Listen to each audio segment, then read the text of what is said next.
Vamos lá? Vamos zapear? Vamos. Roda, Gavi. Olá, reverendo Caio Fábio. Graça e paz. Meu nome é Jorge. Eu sou presbítero da Assembleia de Deus e confesso que sou seu fã, sempre assisto os seus vídeos. E eu não me lembro de ter visto, mas eu gostaria de ouvir o senhor falar a respeito do pastorado feminino. Um abraço. Deus abençoe.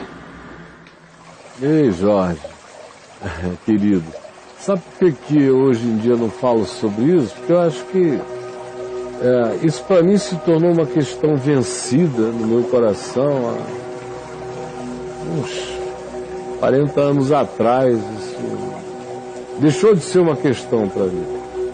Eu até tive uma questãozinha, uns 3, 4 anos, depois que eu me converti, porque não tinha pastora mulher, era um tabu, embora o meu coração não gostasse da ideia, porque eu via tantas mulheres que eram pastoras, mestras e outras coisas, muito superiores aos homens bobos que a denominação e a igreja ordenava.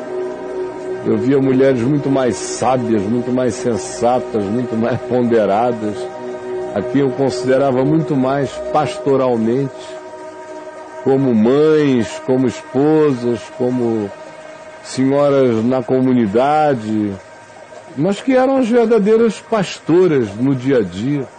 Então, logo, logo os fatos esmagaram o tabu. E a leitura do Novo Testamento foi me abrindo a perspectiva imensa de ver o lugar das mulheres na vida de Jesus, que foi um lugar imenso, muito maior do que a gente imagina. Se a gente for considerar a importância das mulheres pela importância dos eventos na vida de Jesus, as mulheres são os entes mais importantes de qualquer ministério. Ele nasce de uma virgem, uma mulher, sozinho, contra toda a opinião da sociedade, especialmente dos homens. Outro dia você falou aqui no Papo de Graça que o comportamento mais heterodoxo de Jesus no Novo Testamento é a relação dele com as mulheres. Com as mulheres, é impensável para um rabino. É impensável? É impensável. Para um homem, para um rabino, um mestre em Israel, é impensável. Aquela proximidade, aquele afeto, aquele chamego, a mulher jogando perfume na cabeça dele, beijando os pés, enxugando com o cabelo, ou sentado aos pés para ouvi-lo, aquela ternura por ele. Ele deu espaço, né? Ele deu espaço para ela. Deu todo. Ficar sozinho com elas, conversando, sem ninguém, só ele.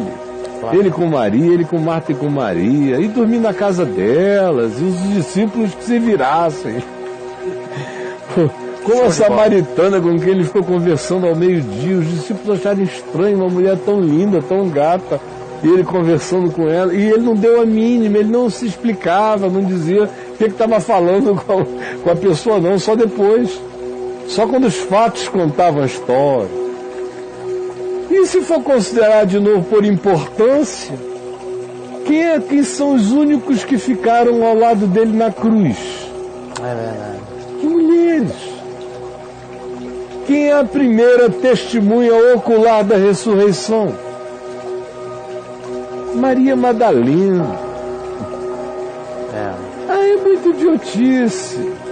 Deus dá a revelar os eventos mais extraordinários da vida do Cristo encarnado às mulheres primeiro, e alguém vir querer saber por que o homem é que tem que vir na frente. Não, só tem que vir na frente na religião, no judaísmo, dos dias de Jesus, de Paulo. Paulo, por mais aberto que fosse, era também um judeu condicionado ao tempo dele, preocupado em... Ele já era um escândalo pelo que ele ensinava sobre Jesus e a graça de Deus. Ele queria diminuir o escândalo em algumas ocasiões em relação às socializações. Mas ele mesmo está ensinando que aquilo é um aplicativo relativo. Por exemplo, ele diz que o princípio absoluto é em Cristo. está em Colossenses, em Cristo. Não há nem homem nem mulher. Quando ele diz isso, ele acabou com tudo. Em Cristo.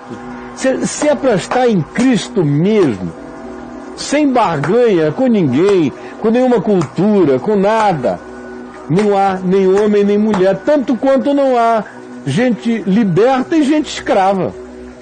Bom, em relação a isso, a sociedade concorda, e até a igreja, em termos, nos Estados Unidos e outros lugares nem tanto. Depende, né? O pessoal do Trump, evangélico nos Estados Unidos, preferiria que tivesse homem livre e homem escravo. E o Trump também. Então, no Jesus deles cabe isso. Cabe. Mas Paulo diz, em Cristo não há nem homem nem mulher, nem escravo nem liberto. Como também não há diferença étnica, nem judeu, nem grego, nem bárbaro, nem cita, nem celta, nem nada, nem nada. Nada. Acabou em Cristo isso tudo. Aí vem Paulo, depois de dizer isso, ele dá instruções para homens, para mulheres, para escravos, para livres, no mesmo contexto, mas ele começa dizendo, olha, de fato em Cristo é assim. Não há. Agora, como a gente está vivendo no primeiro século com todo esse reinado da idiotice, isso. Eu não tenho escravo nenhum, eu só sou escravo de Cristo, e não aceito me tornar escravo de homem algum, era o que ele dizia. Mas já que vocês estão aqui na idiotice, vamos diminuir a idiotice, é só isso que ele está fazendo.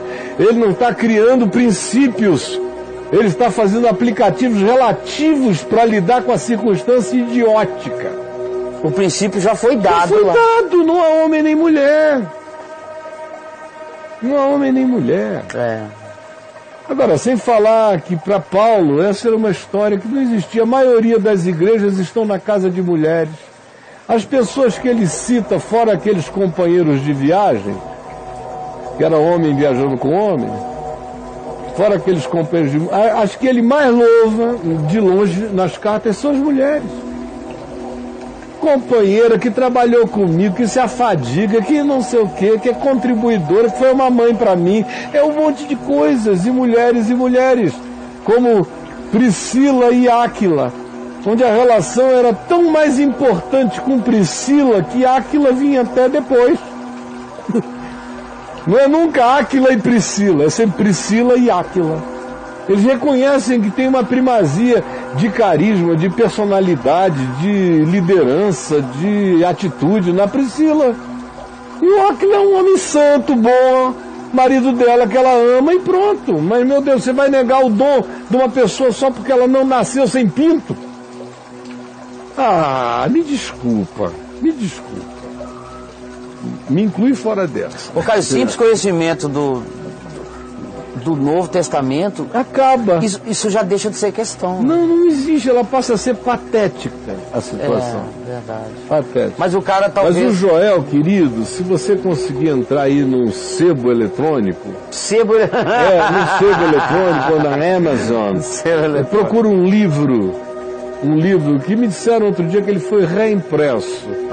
Mas é um livro fundamental para todas essas questões, e também em relação à sexualidade humana em geral e sexualidade cristã, chamado Eunucos pelo Reino de Deus. Tá. Entre e procure esse livro, Eunucos pelo Reino de Deus. É uma autora alemã.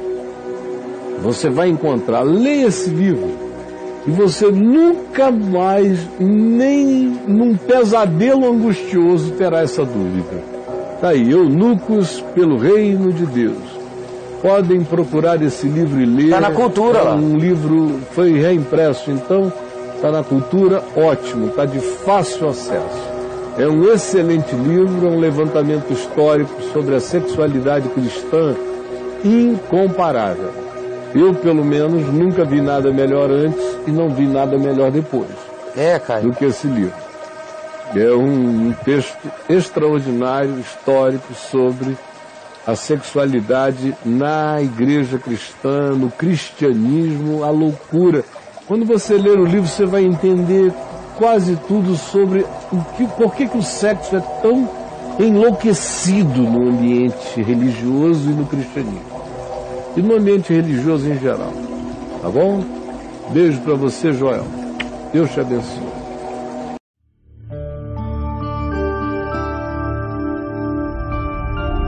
Vem IVTV, o canal é você.